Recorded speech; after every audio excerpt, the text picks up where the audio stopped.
아버지 하나님, 주님께 나를 드림으로 내 시간도 내 물질도 내 정성도 주님께 먼저 드림으로 아버지 하나님 시작할 수 있는 은혜를 주신 하나님께 감사드립니다.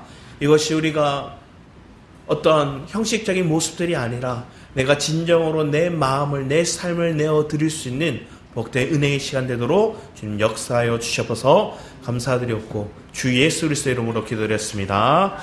아멘. 이 시간 우리 함께 보실 말씀은 우리 마태복음 13장 말씀입니다. 마태복음 13장 44절에서 46절 말씀입니다. 이 말씀은 찬양으로 불러야 더 이렇게 맛이 나는데 앞에서 찬양팀이 열심히 크게 신나게 불러주셨죠. 우리 마태복음 13장 44절에서 46절 말씀입니다. 우리가 한 목소리로 같이 읽도록 하겠습니다. 마태복음 13장 44절에서 46절 말씀입니다. 같이 읽겠습니다. 시작.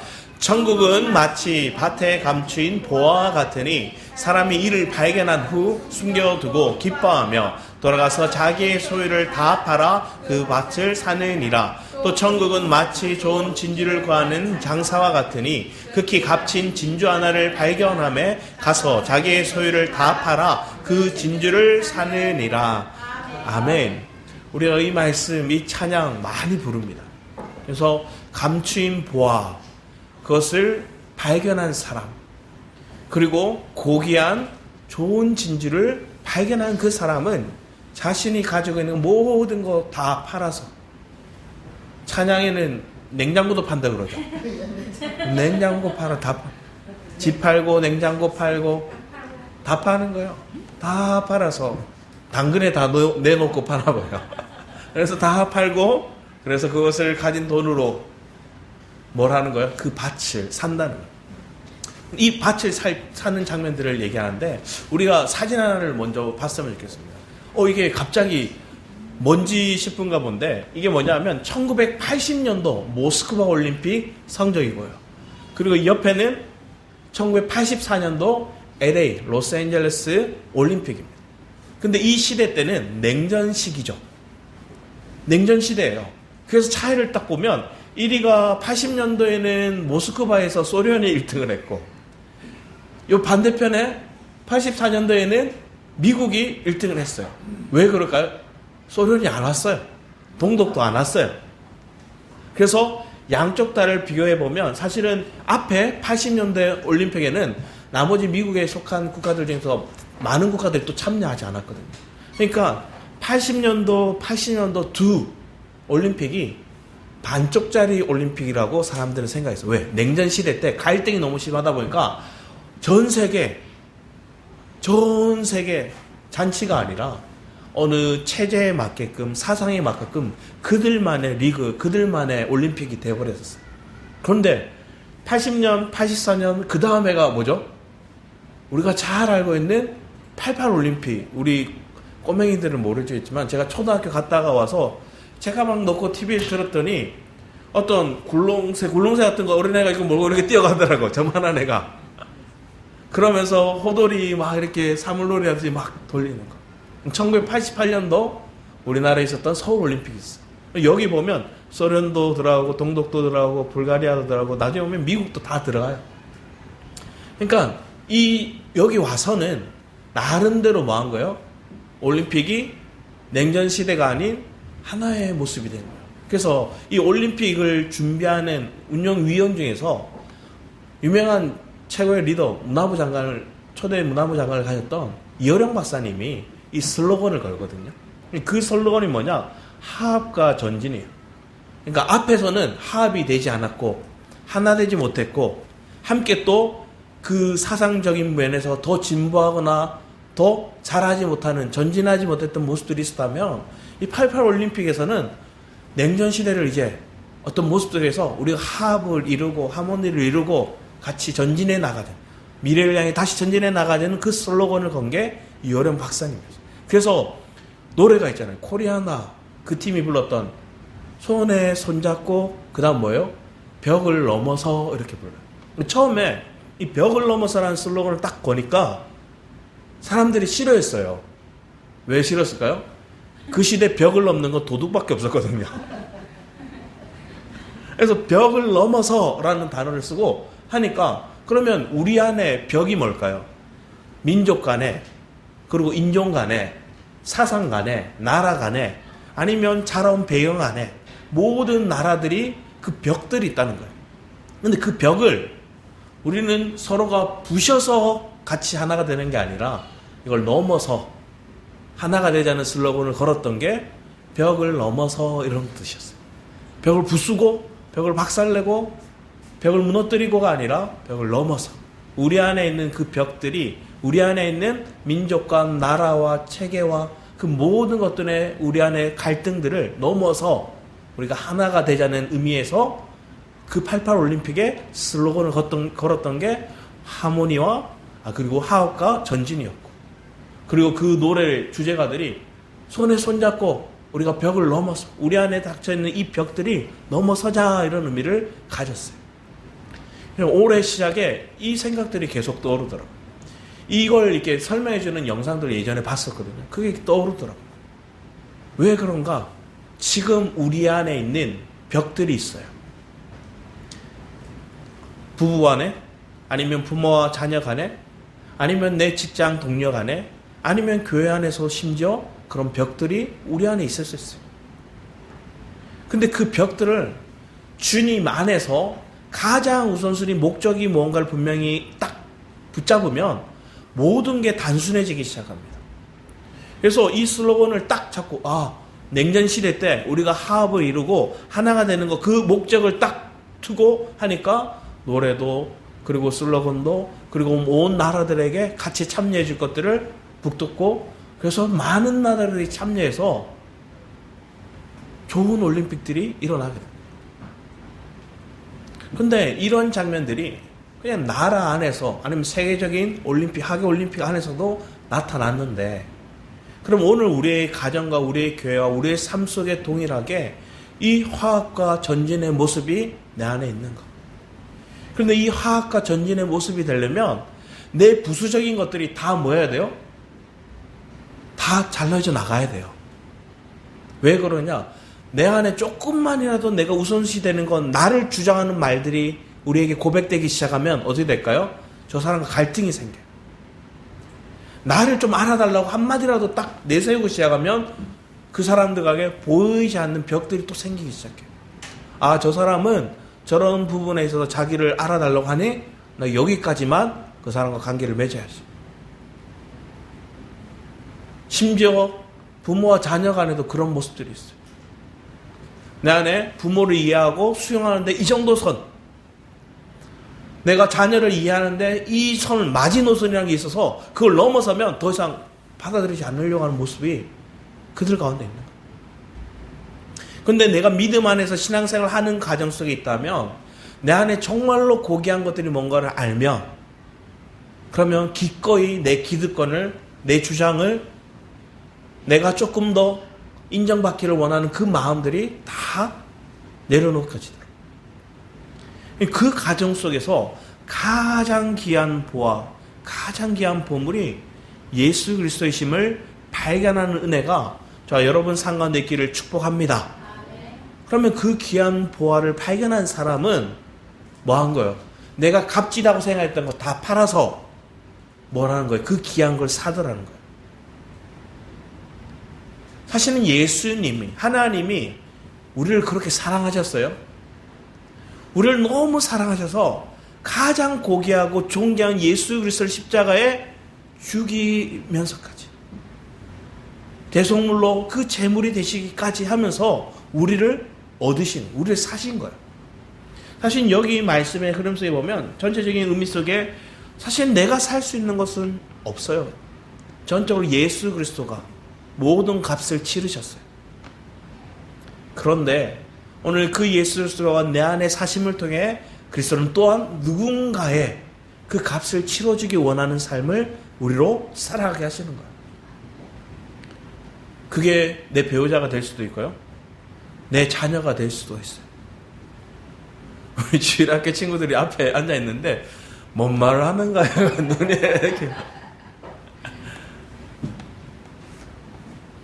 유나야, 너한테 가장 귀한 게 뭐야?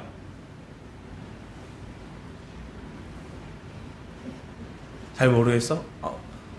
나는 순간 하윤인 줄 알았어. 하윤이만 쳐다보고 있길래. 하윤이는 네가 가장 귀한 게 뭐야?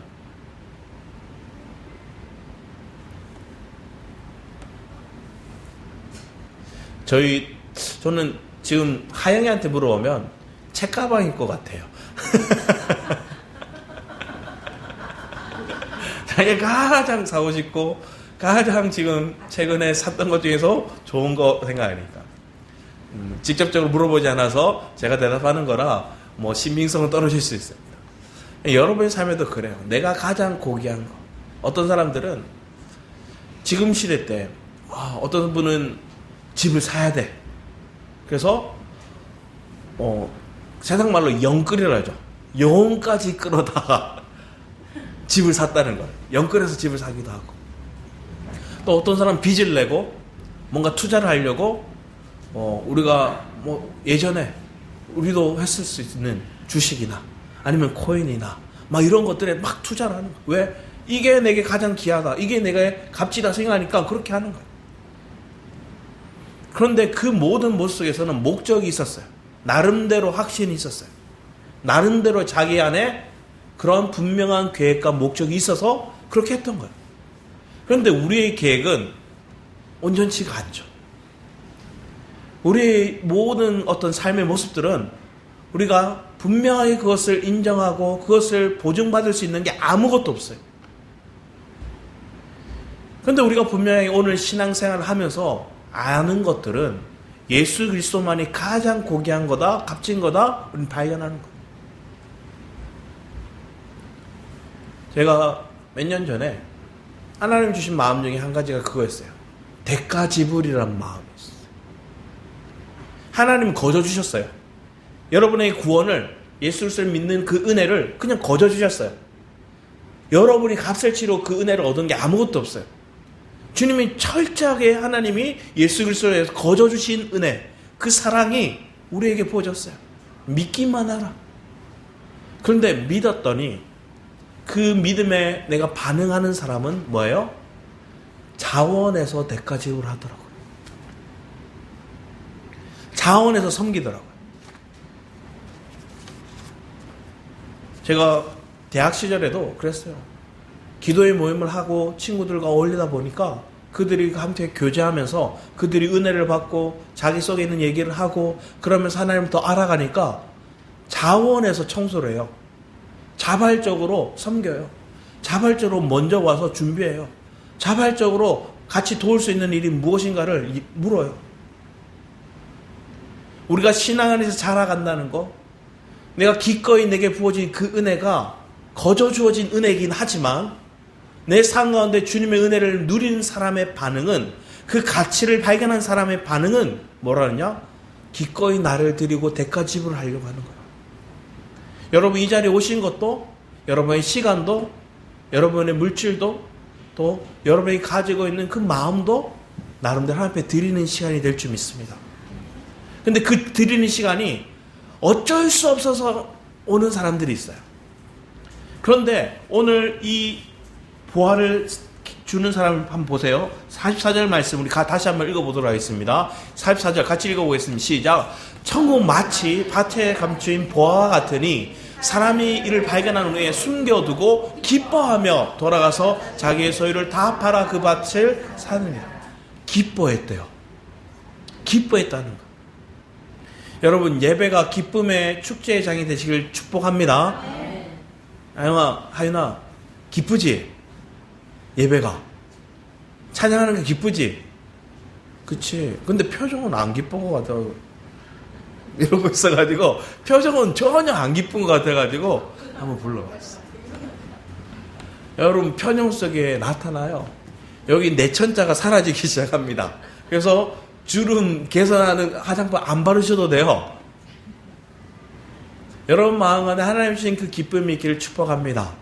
그래서 생기가 내 안에 있으면 예배가, 그리고 함께 모임이, 또 주를 섬기는 일들이 내 안에 기쁨이 됩니다. 그래서 어떤 사람은 하나님 제가 이거 했으니까 하나님 나에게 축복 주세요. 기브 앤 테이크 같은 그런 고백으로 하나님 앞에 헌신하고 기도하는 사람들이 있습니다. 그것은 잘못됐죠. 내가 기꺼이 주님의 은혜 가운데 감사함으로 거저받은 그 은혜에 반응하면서 감사해서 어쩔 수 없이 표현하는 거예요. 자녀들이 자기가 뭔가를 하고 싶은 것들이 있으니까 저희 둘째 얘기를 또 하게 됩니다. 둘째가 제가 방에서 뭔가 이렇게 책을 보거나 뭔가 다른 일을 하고 있으면 와요. 그러면 둘이 있으면 와서 책 보다가 아니면 뭐 문제집 풀다가 와서 아빠 부르는 거예요. 그럼 자기가 하고 싶은 게 있는 거예요. 뭘까요? 뭐 핸드폰 조금 하고 싶든지 아니면 TV를 보고 싶든지 아니면 뭘 캔디를 간식을 좀 먹고 싶은지 하고 싶은 게 있는 거예요. 와서 절 쳐다봐요. 아빠. 그러면서 어떻게 할까요? 제게 뽀뽀를 해줘요. 그래서 자기도 친구가 되겠대요. 나는 우리 아빠한테 뽀뽀하면 아빠가 다 해줘. 이걸 얘기하는 거야. 뽀뽀해주면 다 해준다는 거야. 자기 친구도 그 얘기 하더라는 거야. 자기만 그런 줄 알았더니 자기 친구도 그 얘기하고 또 다른 친구도 그 얘기를 또 하더래. 아빠가 딸에게 지는 이유가 여기에 있습니다. 저기 우리 예비 집사님도 3일 남으셨네요. 예비 집사님도 동일하실 거예요. 하린이가 저절로 이제 뽀뽀하면서 뭔가를 요구할 때 걸 거예요. 그러나 아빠는 은근히 들어주는 거예요. 우리의 마음 가운데 하나님 앞에 그렇게 우리의 모습이 할 때가 있었죠. 그런데 조금 신앙이 자라고 나면 그렇게 안 하더라도 내가 부모에 대한 감사가 있으니 기꺼이 부모를 위해서 헌신하든 물질이든 시간이든 아니면 성기든 오늘의 말씀을 통해서 이 밭을 사기 위해서 보화를 캐내기 위해서 이 농부는 뭘 한 걸까요? 사실은 보화만 있으면 되잖아요. 보화만 있으면 되는데 이 시대 때 사람들은 은행이나 뭐 이런 것들이 잘 있지 않기 때문에 자기의 소유를 어떻게 했느냐, 땅에 잘 묻어뒀어요. 그래서 외국 같은 경우에도 보면 금속 탐지기 막 하다가 나무 밑이나 밭 밑에서 엄청난 금화 하나 막 보화 캐낸 사람들 많이 보거든요. 근데 오늘 나와 있는 이 사람도, 이 농부도 한편에서는 밭은 살 필요가, 밭은 자기에게 그렇게 필요하지 않을 수도 있어요. 왜? 그 안에 있는 뭘 사기 위해서, 뭘 얻기 위해서 밭을 산 거예요? 보화를 캐내기 위해서. 그 보화를 위해서 그 땅을 샀어요. 근데 그 밭을 사기 위해서 뭐 하는 거예요? 숨겨두고 가서 자기의 소유를 팔고 자기에 있는 모든 헌신을 드리는 거예요. 한편에서 우리가 신앙생활하는 가정 가운데 보화를 캐내는 가정들이 매일매일 매주 보화가 캐내지면 좋은데 그 은혜가 아니면 그 임재가 우리 안에 매일매일 있었으면 좋겠는데 하나님의 계획하신 그 사역의 역사가 오늘 우리에게 그 보화로 다 캐내지는 그 놀라운 은혜의 성취가 매주 있었으면 좋겠는데 그러지 않을 때가 대부분이더라고요. 그러면 뭐 하는 거예요? 보화를 캐내기 위해서는 값을 치르기 위해서 그 땅을 사기 위한 시간의 가정들이 있더라는 거예요. 우리도 그렇죠. 내가 하나님의 그 임재 안에서 하나님의 그 놀라운 계획이 내 삶을 통해 성취되기 위해서 우리의 교회를 통해 이루어지기 위해서 우리는 뭐 할 수 있어요? 그 보화를 캐내기 위한 그 땅을 사기 위한 그 시간들이 필요할 수 있는 거예요. 그 시간이 어떤 사람은 짧을 수 있지만 어떤 사람은 길게 느껴질 수 있어요. 믿음의 여정이 길게 느껴지는 거예요. 보화를 탁 캐내고 그 보화를 내 것으로 소유하고 그것을 방에서 꺼집어내서 와 자랑하고 그럴 시간들이 지금 당장 아니면 오늘 있었으면 좋겠는데 그러지 않을 수도 있더라고요. 많은 사역에 있어서 대부분의 사역들은 하나님께서 뭐 할까요? 숨겨둔 시간들이 우리에게 있을 수 있어요. 그리고 숨겨두고 꼭 밭은 필요하지 않지만 그 벌을 얻으려면 그 밭을 사기 위한 대가 지불이 필요한 시간들이 있을 수 있어요.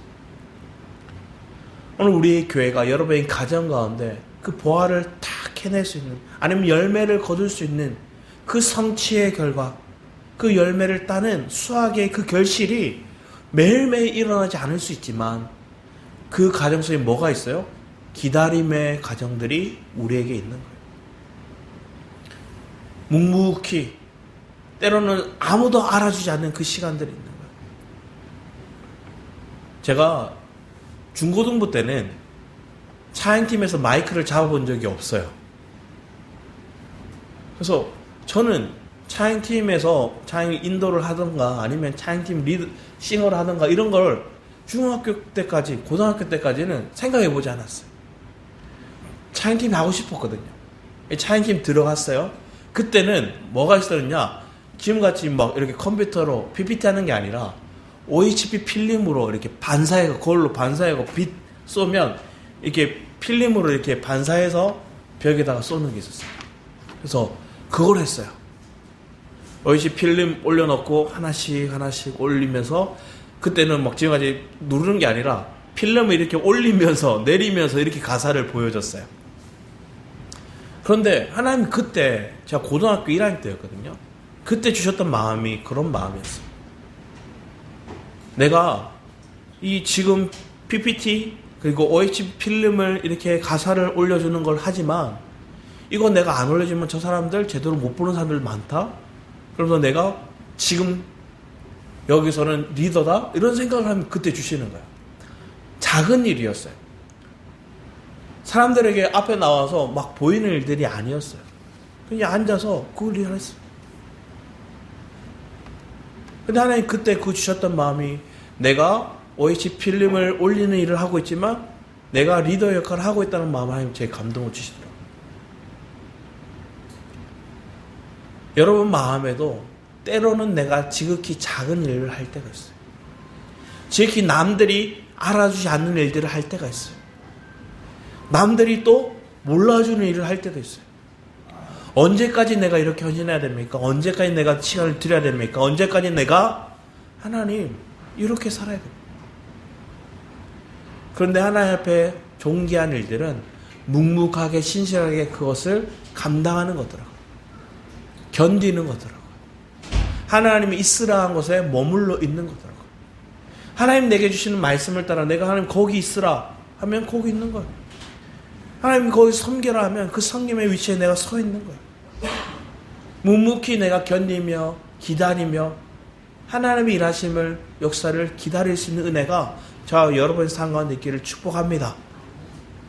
우리 뒤에 말씀을 보면 갈라디아 6장 7절 말씀 보면 이렇게 같이 한번 읽어보겠습니다. 시작. 스스로 속이지 말라. 하나님의 업신여기를 받지 아니하시나니 사람이 무엇으로 심든지 그대로 거두리라.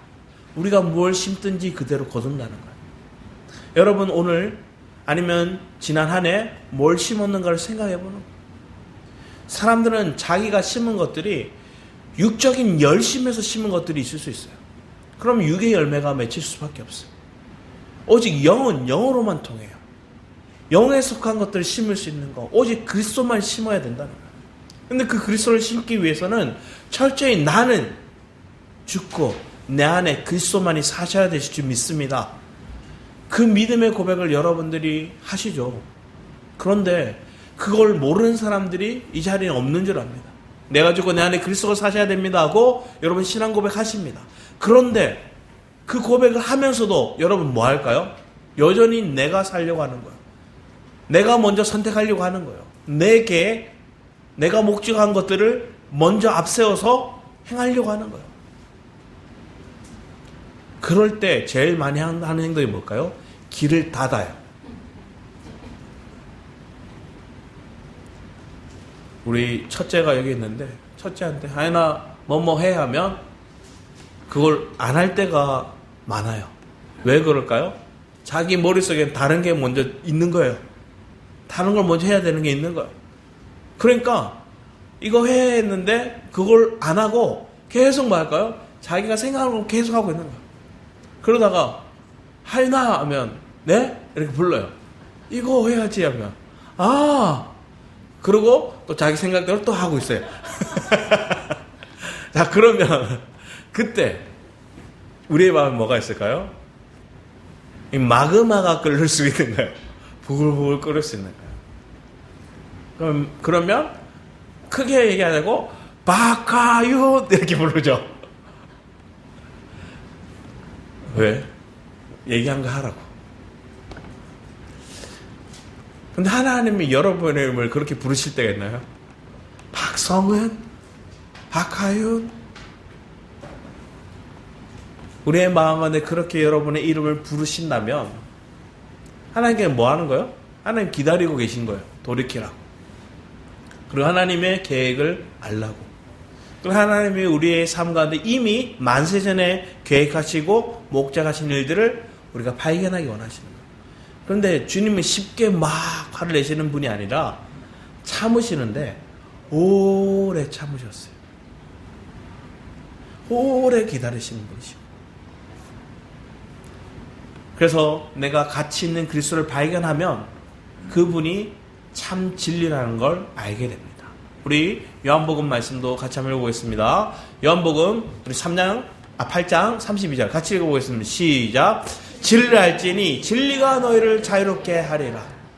우리가 우리의 계획과 목적을 가지면 우리는 자유롭지 못해요. 왜? 그 계획에, 그 삶에, 그 사람의, 그 환경에 맞춰 살아야 되거든요. 여러분 하는 직장생활도 한번 생각해 보세요. 내가 하나님을 예배하고 하나님을 찬양하고 그걸 막 누리고 싶은데 내가 소속된 직장, 내가 소속된 어떤 공동체에 속해 있으면 그 계획이 내가 먼저 우선순위에 두지 못하고 그 계획들이 바뀌게 되는 거예요. 자유롭지 못하게 되는 거예요. 그런데 내가 믿음 안에 그리스도 안에 있으면 여러분 모든 게 그 진리 안에서 자유케 되실 줄 믿습니다. 직장 생활도, 가정 생활도, 공동체 생활도 모든 것들이 진리 안에 서게 되면 자유하게 된다는 거예요. 그러면 자유한다는 건 뭘까요? 서로가 벽이 없는 거예요. 서로가 뭔가를 탓하고 뭔가 지시하고 서로에 대해서 뭔가 요구하는 것들이 더 이상 없는 거예요. 왜? 자유하니까. 왜? 진리 안에서. 그 사람에도 진리 되신 그리스도가 계시고 내 안에도 진리 되신 그리스도가 있으니 서로가 올가매서 서로가 뭔가를 자꾸만 끌어들여서 서로를 구속하고 윽박지르고 서로에 대해서 뭔가 자꾸만 지적하는 삶의 모습들이 아니라 진리 안에서 자유케 되는 은혜가 있기를 축복합니다. 그러면 내 배우자를 볼 때도, 내 자녀를 볼 때도, 내 부모를 볼 때도, 심지어 목회자를 볼 때도, 아니면 교회 공동체 안에 있는 서로를 볼 때도 뭔가 바라거나 뭔가 이렇게 해야 되는데 하는 내 의지적인 계획 속에 저 사람을 올가매지 않는다. 최근에 영상들 이렇게 보는데 목회자들 이 영상들이 올라와요. 그러면 연말이 되면 항상 전화 받기가 두렵대요. 왜 그럴까요? 목사님 드릴 말씀이 있는데 더 이상 봉사하지 않겠습니다. 뭐 하지 않겠습니다. 이런 말들을 되게 많이 듣는다. 그 말을 들으면 머릿속에는 교회에 헌신할 게 이것도 있고 저것도 있고 막 많은데 그 사람 한 명 빠지면 숭숭숭 비는 거야. 그럼 그 자리를 또 누굴 채워야 되지? 누구를 또 해야 돼? 근데 그렇게 한다는 건 이유가 뭘까요? 목회자가 다 계획하고 이거 하세요 저거 하세요 지시하는 거예요. 그러니까 내 계획인 거예요. 내 목적인 거예요. 내가 짜신 책인 거예요. 그 안에 그 사람들을 끼워 넣은 거예요. 근데 그렇게 하면 성도들도 마음 가운데서는 은혜 안에서 그 목적이 자기 안에 주신 하나님의 감동이 있고 하는 것과 그리고 그 감동 안에서 하나님이 이끌어 가심에 대한 그 모습이 내 마음에 주시는 그런 임재의 모습들이 없이는 오래 유지하기가 힘들다는 거예요.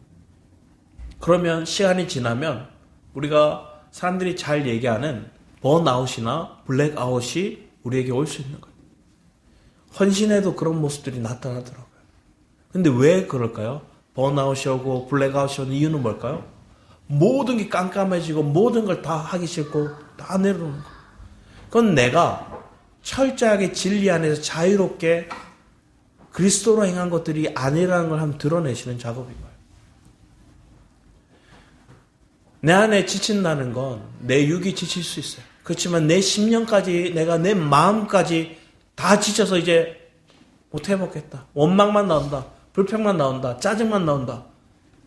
심지어 예배 드리는 것조차도. 그건 내 마음의 어느 한 구석에 나도 모르게 그리스도를 가장 고귀한 것으로 여기지 못하고 있는 그 모습 속에 사단이 내 마음에 침투한 거예요. 그럼 어떤 사람들은 그 침투하면 그 고귀한 일을 어디에 쓸까요? 가족과 친밀하게 지내는 거. 그래서 여행도 가고 같이 놀기도 하고 맛있는 거 먹기도 가고 인간적으로 볼 때는 좋은 거예요. 마땅히 해야 될 거예요. 그런데 우선순위에 가장 고귀한 것을 여겨야 될 것들은 그리스도인데 그리스도를 우선순위에 두지 않고 다른 것들을 먼저 우선순위에 두는 거예요. 직장에서 돈 버는 일들, 내 가족의 생계를 위해 선신하는 일들, 중요한 일들이에요. 그렇지만 그것이 내게 가장 돈 버는 게 우선순위에 두는 것들. 어떤 사람들은 취미생활이 그렇게 되는 거예요. 내 취미생활하는 거, 내 유흥을 즐기는 거, 내가 좋아하는 일들을 행하는 거, 그것들이 내 마음에 가장 우선순위에 두는 사람들이 있어요. 그러면 하나님 앞에 나오는, 기꺼이 하나님께 드리는 시간, 드리는 예물, 드리는 모든 정성, 내 에너지까지 다 어떻게 느낄까요? 의미 없게 느끼고 허비한다 생각하는 거예요. 내가 희생하는 것처럼 느껴지는 거예요. 여러분 교회에 와서 내가 희생하고 있다 생각하면 여러분들은 다시 십자가 앞에 주님이 내게 주신 마음을 회복하기 원합니다. 기꺼이 드리는 대가 지불이 되기를 축복합니다. 내가 기꺼이 드리는 자원에서 드리는 그런 대가에 대한 지불들이 우리의 삶 가운데 있다는 거예요. 내가 희생해야지, 내가 섬겨야지, 그래서 내가 축복받아야지, 내가 저 사람보다 더 인정받고 잘 나가야지. 그러면 우리는 잘못된 생각이에요. 내게 직임을 주시는 이유도 그런 거예요. 하나님, 내가 이 직임을 주시니까 내가 그에 맞게끔 행동해야지. 그게 아니라 내 마음은 하나님 찾아오신 그 주님의 은혜로 인해서 내가 어떤 존재이든, 내가 초신자이든, 내가 때로는 믿음 안에서 헌신자가 됐든 전적으로 내가 전부를 드리기 위한 마음으로 예배하고 전적으로 하나님께 내가 그 대가를 지불하는 데 있어서 아까워하지 않는 마음으로 하나님 앞에 나아갈 수 있는 여러분의 삶이 되기를 축복합니다. 2026년도가 그런 믿음 안에서 내 안에 있는 그 벽들을 넘어서 내 안에 있는 한계를 뛰어넘어서 내 안에 있는 육적인 생각의 그 기준들, 내 마지노선이 무너져서 주님 안에서 모든 걸 더 승리의 모습으로 진보하고 전진해 나가는 저와 여러분의 삶이 되기 원합니다. 그런데 그것이 누군가 경쟁으로 싸우고 다퉈서 하는 것들이 아니라 화합을 이름으로 하나가 됨으로 이루어져 나가는 놀라운 은혜가 있기를 축복합니다. 시대를 볼 때 냉전 시대를 바라보므로 그 올림픽 하나만 볼 때도 서로가 갈등이 있어서 나 안 갈래 이랬던 거예요. 어린애같이 너 내랑 생각이 달라? 내 가치관이 달라? 나 안 가. 그랬던 게 그 시대 때 모습인 거예요. 근데 오늘 이 모습이 여러분의 가정이나 여러분 직장이나 내 삶의 바운더리 안에서 이런 모습들이 있을 수 있어요. 근데 내가 진리 안에서 자유케 되니 내 안에 승리의 삶이 비전이 꿈꾸어지더라고요. 우리 창세기 말씀을 히브리서 말씀을 잠시 보도록 하겠습니다. 히브리서 16장 13절 15절 우리 함께 읽도록 하겠습니다. 시작. 하나님이 아브라함에게 약속하실 때 가르쳐 맹세할 자가 자기보다 더 큰 이가 없으므로 자기를 가르쳐 맹세하여 이르시되 내가 반드시 너에게 복주고 복주며 너를 번성하게 하고 번성하게 하리라 하셨더니 그가 이같이 오래 참아 약속을 아브라함이 약속을 받았다고 하나님 말씀하십니다. 우리 뒤에 말씀도 보겠습니다. 17, 19절 같이 읽겠습니다. 시작. 하나님은 약속을 기업으로 받는 자들에게 그 뜻이 변하지 아니함을 충분히 나타내시려고 그 일을 맹세로 보증하셨나니 이는 하나님이 거짓말을 하실 수 없는 이 두 가지 변하지 못할 사실로 말미암아 앞에 있는 소망을 얻으려고 피난처를 찾은 우리에게 큰 안위를 받게 하려 하심이라. 우리가 이 소망을 가지고 있는 것은 영혼의 닷 같아서 튼튼하고 견고하여 휘장 안에 들어가나니. 아멘. 하나님은 히브리서 말씀을 통해서 아브라함이 하나님이 주신 약속을 통해서 하나님이 그에게 주신 약속의 그 자손을 주겠다는 그 맹세를 통해서 그 약속이 이루어졌다는 거예요. 그런데 그 약속이 이루기까지 하루아침에 이루어졌습니까? 오랜 시간이 20년이 넘는 시간이 걸려서 그 약속이 하나님이 성취해 가시는 거예요. 오늘 저와 여러분의 삶에도 그래요. 하나님이 주신 약속이 여러 번 있는데 그 약속이 내일 당장 아니면 오늘 당장 이루어지기 원하는 마음들이 너무 바람이 크죠. 근데 하나님은 그 바람을 하나씩 내 육적인 생각들이 뭔지 드러내시는 거예요. 그래서 아브라함이 처음에는 그 약속을 받고 아멘 하고 꿈꿨어요. 그런데 사라가 뭐예요? 내 몸종을 통해서 아들을 낳았어. 이실했던 몸종을 자기같이 느꼈거든요. 몸종을 통해서 아들을 낳으면 그 아들을 자기가 양자 삼았어요. 그래서 사라가 이 몸종인 하갈을 통해서 아브라함에게 침소에 들게 하고 아들을 낳았어요. 근데 그게 온전치 않은 자기의 생각이었죠. 세상적인 생각이었어요. 자, 그러고 아브라함은 하나님의 임재가 떠나버려요. 예? 이스마엘에 취해 있거든요.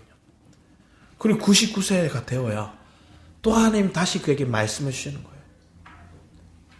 하나님 임재를 떠난 그 시간들이 있었던 거예요. 그리고 약속의 말씀이 다시 그에게 들려오는 거예요. 하나님의 임재가 다시 돌아올 때 그 말씀, 그 약속하신 말씀들을 굳게 붙잡고 믿음으로 나아가기 시작하는 거예요. 그럼 뭘 하기 시작할까요? 우리 창세기 22장 말씀을 보겠습니다. 22장 16, 18절 같이 읽겠습니다. 시작. 이르시되 여호와께서 이르시기를 내가 나를 가리켜 맹세하노니 내가 이같이 행하여 내 아들 내 독자도 아끼지 아니하였은즉 내가 내게 큰 복을 주고 내 씨가 크게 번성하여 하늘의 별과 같고 바닷가의 모래와 같게 하리니 내 씨가 그 대적의 성문을 차지하리라. 또 내 씨로 말미암아 천하 만민이 복을 받으리니 이는 내가 나의 말을 준행하였음이니라 하셨다 하니라. 99세 때까지는 그 약속의 말씀을 잊어버리고 살고 이스마엘에 취해 살다가 하나님 다시 99세의 말씀을 주셨고 그 말씀을 믿어 심지어 이 사라를 통해서 아들을 낳아요. 그 이후로는 하나님이 약속하신 그 아들이 이삭이에요. 이 아들을 통해서 하나님께서 뭐 할까요? 많은 민족을 이룰 거라는 약속의 말씀을 믿은 거예요. 그런데 오늘 22장 말씀이 뭐예요? 사실 주님은 너희 사랑하는 독자 이삭을 제물로 바치라 얘기해요. 모리아 산으로 데려와요. 짐승은 없어요. 제물이 될 짐승은 없이 뭐만 가져가요? 장작만 이삭이 메고 가는 거예요. 그리고 제단에 그 아들을 묻고 각을 뜨르고 칼을 들었을 때 하나님의 음성이 들리는 거예요. 아브라함아 아브라함아 네가 나를 경외하는 줄 알겠다. 하나님 앞에 그 믿음을 보면 히브리서 말씀에 어떻게 나오냐. 아브라함이 그 아들을 다시 살릴 것을 믿었던 거예요. 이삭을 하나님 앞에 제물로 드려도 다시 부활의 신앙을 가진 거예요. 오늘 여러분의 삶에도 이런 은혜가 있기 원합니다. 내가 아무것도 가진 거 없고 오히려 거꾸로 가는 상황이 올지라도 내 삶 가운데 하나님이 약속하신 말씀을 부활의 신앙을 붙잡고 나면 기꺼이 하나님께서 살리실 거다. 하나님께 다시 회복하실 거다. 오늘 우리의 교회도 오늘 여러분의 가정에도 하나님 그 부활의 신앙으로 다시 회복하실 것들을 믿는 믿음이 우리 안에 있길 축복합니다. 99세 때 이전의 아브라함의 모습과 이삭이 자라 제물로 드리기까지의 아브라함의 모습은 영적인 그 성숙도가 다른 거예요. 이게 뭐예요? 기꺼이 내가 가장 존귀케 여기는 것들을 하나님께 드리는 거예요. 가장 공경 하나님 앞에 올려놓을 수 있는 거예요. 내 자녀마저도 내 물질, 내 시간, 내 모든 거 하나님 앞에 모든 걸 전부 드릴 수 있는 신앙의 모습이 아브라함에게 영적인 승리의 모습으로 믿음의 조상으로 여호와 이레를 경험하게 되는 거예요. 여러분의 삶 가운데 여호와 이레가 있기를 축복합니다. 하나님이 다 예배하시고 준비하시는 그 은혜를 경험하기 원합니다. 그런데 그 여호와 이를 경험하는 신앙 안에는 뭐 하는 거예요? 내 전부를 주님 앞에 올려놓은 거예요. 그럴 때 하나님이 예비하신 그 양을 통해 하나님 앞에 제사를 드릴 수 있게 하죠. 오늘 여러분의 승리가 이 가운데 있기를 축복합니다. 우리 누가복음 7장 말씀에 오면 37절에서 38절 우리 같이 한번 읽어보겠습니다. 시작. 그 동네에 죄를 지은 한 여자가 있어 예수께서 바리새인의 집에 앉아 계심을 알고 향유 담은 옥합을 가지고 와서 예수의 뒤로 그 발 곁에 서서 울며 눈물로 그 발을 적시고 자기 머리털로 닦고 그 발에 입 맞추고 향유를 부으니 죄를 지은 한 여자가, 어떤 학자들은 막달라 마리아라고도 얘기하는 사람들이 있습니다. 누구인지는 분명히 나오지 않지만 분명히 동네에 죄를 지은 한 여자가라고, 자기가 죄인인 줄 아는 거예요. 그분이 그 사랑이, 그 은혜가 감격해서 기꺼이 내 향유 옥합을 깨트려 그 발에 적시는 거예요. 여러분의 삶 가운데 기꺼이 내게 가장 공개한 거, 내게 가장 가치 있는 걸 주님 앞에 깨트려 그 발에 부을 수 있는 건 뭐예요? 내 가장 고귀하고 가치 있는 건, 내 보물은, 내 보화는 당신입니다. 예수 그리스도입니다 하는 고백이죠. 오늘 그런 믿음의 고백이 여러분의 삶 가운데 있어서 오늘 하나님 시작할 때 내 시간, 내 물질이 가장 우선적으로 가장 고귀하게 하나님 앞에 먼저 드릴 수 있는 귀한 믿음의 결단이 저와 여러분의 삶 가운데 되길 축복합니다. 함께 하지 못한 이들이 있습니다. 그들을 위해서 우리는 또 뭐 하는 거예요? 이 마음을 전달해야죠. 그들도 이 마음이 되기를 그들에게 축복해야죠. 그들의 삶에서 가장 고귀한 거, 그들의 입술 가운데 가장 보아가 그리스도라고 얘기할 수 있는 거, 그 어떠한 대가를 치서라도, 어떠한 대가 지불을 해서라도 내가 그 그리스도를 얻는데 내 마음을 드리겠다는 고백이 그들의 삶 가운데 있기를 갈망하기를 축복합니다. 우리 빌립보서 말씀을 보면 바울의 고백입니다. 바울은 이런 고백을 합니다. 우리 한 마음으로 읽겠습니다. 시작. 그러나 무엇이든지 내가 유익하는 것을 내가 그리스도를 위하여 다 해로 여길 뿐더러 또한 모든 것을 해로 여김은 내 주 그리스도 예수를 아는 지식이 가장 고상하기 때문이라. 내가 그를 위하여 모든 것을 잃어버리고 배설물로 여김은 그리스도를 얻고 그 안에서 발견되려 함이니 내가 가진 의는 율법에서 난 것이 아니요 오직 그리스도로 믿음으로 말미암은 것이니 곧 믿음으로 하나님께로부터 난 의라. 바울은 자기가 자랑할 수 있는 가문, 학벌, 자기의 모든 자랑거리를 다 배설물로 여겨요. 그걸 다 해로 여겨요. 그리고 뭘 얻기 원하요? 가장 엑설런트한, 가장 고귀한, 가장 보호되시는 그리스도를 얻고자 했다. 그래서 그 안에서 발견되려 했다는 거예요. 이 믿음이, 이 바울의 신앙이 저와 여러분의 신앙, 여러분의 믿음의 고백되기를 축복합니다. 우리가 더 나아가서 골로새서 말씀을 보면 골로새서 2장 1절에서 5절만 좀 길지만 우리 같이 한번 읽어보겠습니다. 시작. 내가 너희와 라오디아게에 있는 자들과 물은 내 육신의 얼굴을 보지 못한 자들을 위하여 얼마나 힘쓰는지를 너희가 알기를 원하노니 이는 그들로 마음의 위안을 받고 사랑 안에서 연합하여 확신한 이의 모든 풍성함과 하나님의 비밀인 그리스도를 깨닫게 하려 함이니 그 안에 지혜와 지식의 모든 보화가 감춰져 있느니라. 내가 이것을 말함은 아무도 교묘한 말로 너희를 속이지 못하게 하려 함이니 이는 내가 육신으로는 떠나 있으나 심령으로는 너희와 함께 있어 너희가 질서 있게 행함과 그리스도를 믿는 너희 믿음이 굳건한 것을 기쁘게 봄이라. 3절 말씀에 보면 이렇게 나오죠. 그 안에 지혜와 지식의 모든 보화가 감춰 있느니라. 하나님의 비밀인 그리스도 안에 이 모든 지식과 보화가 감춰져 있다는 거예요. 이 보화를 캐낼 수 있는 신앙이 우리의 신앙 되게, 우리의 믿음 되기를 축복합니다. 자, 그러려면 우리 뒤에 골로새 2장 6절 7절 말씀의 고백과 같이 우리는 이렇게 고백해야 됩니다. 같이 한번 고백하겠습니다. 시작. 그러므로 너희가 그리스도 예수를 주로 받았으니 그 안에서 행하되 그 안에 뿌리를 박으며 세움을 받아 교훈을 받은 대로 믿음에 굳게 서서 감사함을 넘치게 하라.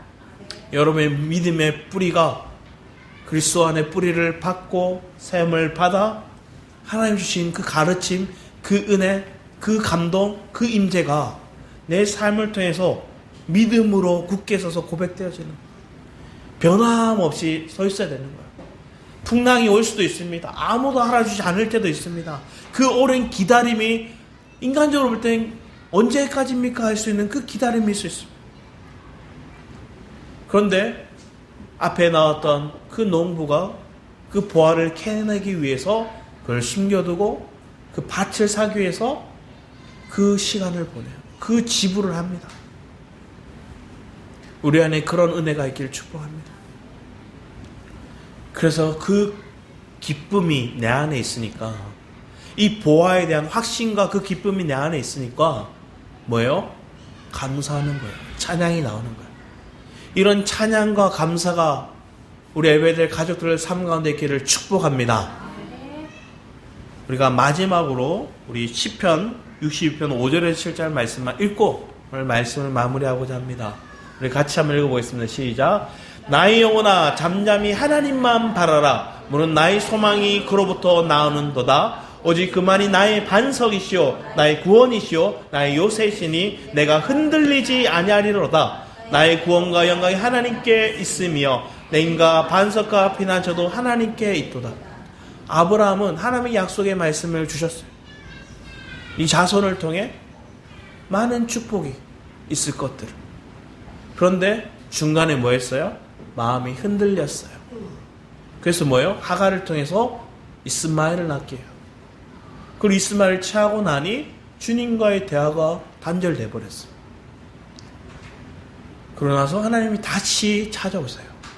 그 약속의 말씀을 성취하기 위해서. 우리를 통해서는 성취할 게 아무것도 없어요. 내가 뭘 이룰 수 있는 게 아무것도 없어요. 나로서 살 수 있는 거, 나로서 이룰 수 있는 거 아무것도 없어요. 전적으로 그분을 통해서, 오늘날 예수 그리스도를 통해서 여러분의 삶 가운데 놀라운 성취와 열매 맺음이 있을 줄 믿습니다. 하나님이 그런 대가 지불 또한 내가 하나님 하는 게 아니라 내 안에 하나님 주시는 은혜가, 내 안에 주시는 그 하나님의 임재의 감동이 있을 때 저절로 기꺼이 내어드리는 거예요. 아까워하지 않는 거예요. 그것을 통해서 허비다, 희생이다 말하지 않는 거예요. 기꺼이 내어드리는 거예요. 향유옥합을 깨뜨렸던 마리아처럼 내 삶 가운데 기꺼이 내 아들, 내 사랑하는 독자 이삭을 기꺼이 하나님 앞에 드릴 수 있었던 아브라함처럼 내게 가장 고귀한 거, 내 전부를 드리는 그런 믿음의 결단이 오늘 우리의 삶 가운데 있기를 축복합니다. 아버지 하나님 감사합니다. 더 이상 세상의 가치를 두지 않고 육적인 것들에 내 마음이 뺏기지 않고 전적으로 하나님께 우리의 마음을 드리는 놀라운 은혜가 넘치게 하여 주셔서 감사드렸고 주 예수 그리스도의 이름으로 기도드렸습니다. 아멘.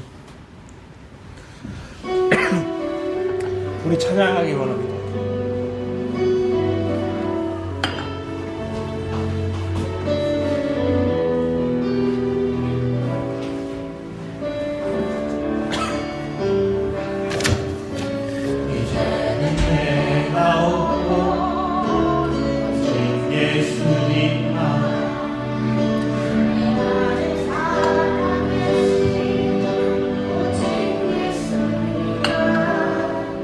찬양하며 살리라 예배하며 살리라 내 안에 계시는 오직 예수. 우리 다시 한번 이제는 내가 없고 이제는 내가 없고 오직 예수님만 내 안에 살아계신 오직 예수님만 찬양하며 살리라 예배하며 살리라 내 안에 계시는 오직 예수님만. 주님은 나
어디고 순종해 주를 예배합니다. 기록된 말씀 힘이 있어서 진리로 우리 거룩해 하며 거룩한 말씀 세세 영원히 복음이 되어 말씀하시네. 하나님 말씀에 두려워 떠는 자 그 말씀에 생명을 거닌 자 한 사람 찾으시니 주님의 약속을 믿어 하나님 말씀에 운명을 거닌 자 순종하며 주 따라가는 자 영원한 하나님 나라 위로할 주의 교회요 일어나 하나님 말씀에 두려워 떠는 자 그 말씀에 생명을 거는 자 한 사람 찾으시니 주님의 약속을 믿어 하나님 말씀에 운명을 거닌 자 그만하며 주 따라가는 자 영원한 하나님 나라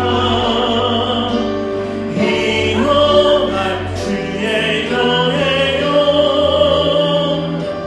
우리 다시 하나님 말씀에 두려워 떠는 자 그 말씀에 생명을 거닌 자 한 사람 찾으시니 주님의 약속을 믿어 하나님 말씀에 운명을